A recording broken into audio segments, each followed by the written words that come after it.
Holly, thank you.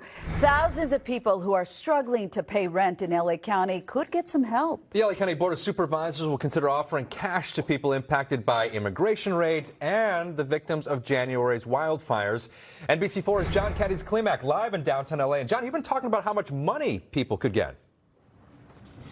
Yeah, good morning, guys. So the County Board of Supervisors have been trying to figure out a way to help people who are really struggling as a result of what happened with the wildfires. They didn't expect all of that to happen, and now they're looking at $10 million, part of a fund that they would then disperse to the people most in need, $5,000 a piece. And they're really in three basic categories, and that, of course, is those who have suffered loss because of the wildfire, landlords who have been impacted by the wildfires, or households impacted by immigration raids. So three very specific categories to figure out exactly who would get that money.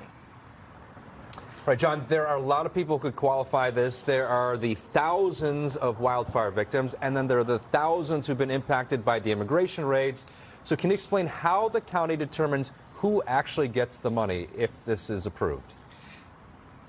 Yeah, so I think that's part of what they're going to be discussing today. Around 11 o'clock this morning is when the County Board of Supervisors are going to start talking about this. But they're going to have kind of a tiered approach to this. So there's going to be a priority. So priority one is going to be the people who have to prove what they call income replacement efforts. Now, what that means is enrolling or applying for relief programs that are already available for people in the wildfires. That means unemployment benefits or other income assistance, and also actively seeking employment.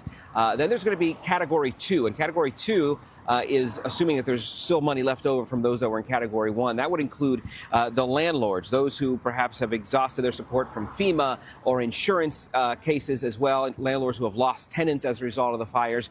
And then there's category three, and that is where the immigration issue comes into play with all of that. They want the funds that might still be available to go to those who perhaps have lost income because a family member has been taken in by ICE and they can no longer pay their rent. But the idea behind that aspect of it is, of course, to make sure that we don't have unused rental properties within the county of Los Angeles, but then also to see if they can do something to help people from becoming homeless as well and staying in their homes. Again, they're looking at $5,000 potentially for those who apply for these funds. Reporting live from outside the Board of Supervisors, where they're going to be meeting again this morning at 11 a.m. I'm Cádiz Klemack. Guys, I'll send it back to you.